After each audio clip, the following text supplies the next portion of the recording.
All right, guys. Dreadnought's back after a long hiatus. Back with a 2-for-1 review on the Marvel Legends series Iron Man and Black Panther over here on the right. Looking very cool here in the package. Some very nice artwork at the top on both, and has Marvel Legends series, which takes a little getting used to after Marvel Universe for so many years. And then a look at the back of each packaging, and we can see here some pics of the figures there posed up with some nice lighting. The Iron Man one reads, Tony Stark revolutionizes the technology industry, starting with his high-powered suit as Iron Man. And Black Panther over here reads, a master of armed and unarmed combat, Black Panther fights to protect the kingdom of Wakanda. So let's get both these out of the package and get a look at them. And here they are, both out of the package and looking okay overall. I definitely have some gripes with both figures, and I'll get to those here in a moment. But there's a few things that Hasbro did right. I do like the attention to detail here over on the Iron Man. Both seem to lack a lot of paint, and there's not a lot of attention to detail over here on Black Panther. Neither came with any kind of accessories, which is kind of a bummer. But let's take a closer look at it. And up first, taking a look at Iron Man here. Looks pretty cool overall, I guess. You know, just there's a lot of detail in here, but no paint at all. Really in the figure, which really bums me out. Looking through the head sculpt first, you know, they use this metallic sheen plastic all the way through the figure. The head looks okay. It actually kind of looks like dents in the helmet, like metal that got dented or whatever in battle, which actually looks pretty cool. I don't know if that was intentional or not. You can see the marbling in this figure is just horrible. You can see it around the head up here. It's really bad in the arms. On the back here, and then through the legs. There's just a huge amount of marbling in this plastic, which really takes away from the figure, I hate to say. It probably wouldn't be that bad in some spots, but it's just really striking on the front of the legs there. It doesn't really bother me on the head that much. You know, you can see a lot of nice little sculpting through some rivets that looks like they tried to sculpt there on the arm. You know, and you can see around the belt here. But it looks like, you know, you can see the seam of the plastic, which doesn't look real great in there. And the detail's kind of washed out, too. It's not really well defined. Almost like it got painted over, but, of course, this is just a plastic mold, and you can see some bolts and stuff in there. You can see a gash in his chest, which looks pretty cool. There is some white paint, you know, right here on the middle of the chest. And it came out pretty clean overall, and I like the black in the eyes and the mouth there. You know, but just overall, just not really hugely impressed with it, with the plastic and everything. You know, I do like the sculpt. I like all the rivets and metal plating around the legs down here, which looks really cool. You can see some detail on the back there.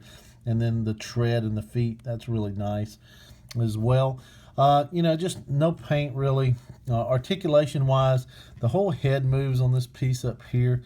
It does want to move separately from the collar piece here, but it tends to turn the whole piece when you're turning them, which is a little weird.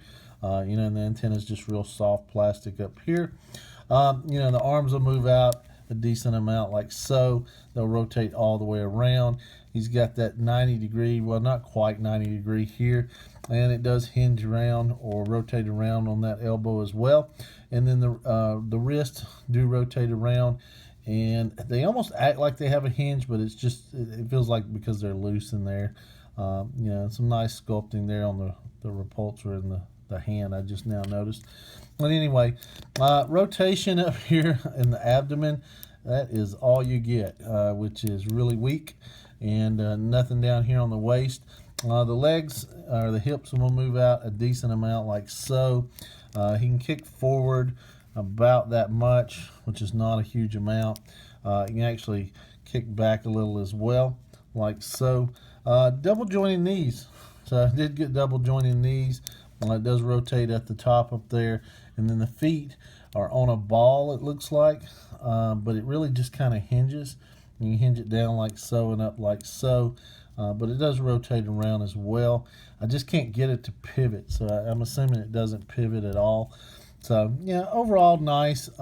Would have liked to seen some more detail and paint in it, though, and a little better articulation as well, especially in that waist movement. And looking at Black Panther next, I have to say overall I'm just really not impressed with this figure. There is some decent sculpting on the head. You know, I think the face came out pretty nice. You know, it's got those nice little white eyes, and you can see this eye is a little bit raised, or hopefully you can see that. Some nice wrinkles around the brow there and the ears on it. You know, not much going on the back there. Nice muscle definition through the sculpt and the legs and everything. No paint on it at all. It's just pure black plastic. Looks a little plain down here because it's just smooth. So, you know, just not a lot going on with this figure. I know it's Black Panther, so he's going to be primarily black, but it would have been nice to get, you know, a little bit of paint on here, you know, to highlight some of the spots or some shadowing or something. And the head does look a little small to me on this body as well. And I think we saw this sculpt with, I want to say, one of the Spideys that I didn't like, but I can't remember right offhand. Just, I hate the articulation on this body mold, though. It's just really poor. The head does move around just fine. Rotates around nicely. Actually has some nice pivot in there. You can look forward about that much and look back like that. It does sit kind of high up there on the neck, so it looks a little bit funky. The arms, though, are where the real problem is. When you move them, they pop off constantly. You can't get, and I'll just take this off to show you. Yeah, that's about the only range of movement up and down you can get on the arm. So yeah, and there goes that one too. These are really poor. They just pop off constantly. You can rotate it all the way around. Does have the upper bicep swivel that comes apart as a bonus feature there. Single jointed elbows, no rotation at them, of course. The hands do hinge around. Does have some nice sculpting on that hand there, so I do like that as well. And these arms are just really irritating. Sorry, guys. No waist rotation, but it does have the abdomen that rotates all the way around and crunches forward a decent amount and crunches back like so. It does look a little wonky. You can see the joint in there when you move him too far forward or too far back. No upper leg rotation on this one. The hips move out about that far. You can kick forward a decent amount. Can't really kick back that much. It does have double jointed knees on it. You can get them back pretty far. The feet do have a hinge on it. It just doesn't allow much movement, but you can hinge it down about like so, up like so, and they do rotate around as well. But just really poor you know, articulation overall, and especially with the arms there. And here's our Iron Man and Black Panther compared to a couple other 3 3/4 inch Marvel figures. We have our Marvel Universe from an early edition Iron Man over here on the left, and Punisher over here on the right. And you see these guys scale okay together. I don't think scale has ever been a strong point of the Marvel Universe line, in my opinion, and it's kind of all over the place at times. For example, I do expect this Iron Man to be bigger than this suit over here on the left, but I don't expect Black Panther to be much smaller than Punisher over here on the right.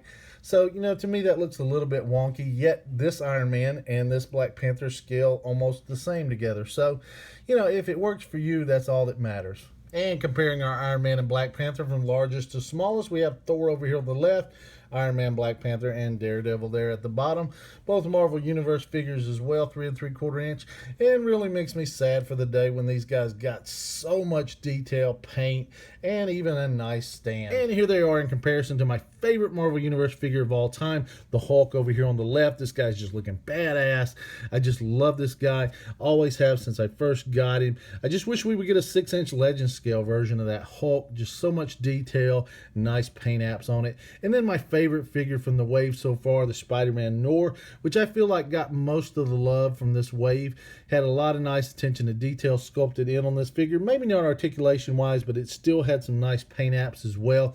And of course, I added these guns. Lastly, comparing these guys for a sense of scale and just for fun, we have the Marvel Legends 6-inch Bucky Cap over here on the left, and the 6-inch Black Series Kylo Ren over here on the right. And wrapping up here real quickly, overall, I gotta say both these figures were really a disappointment in my mind.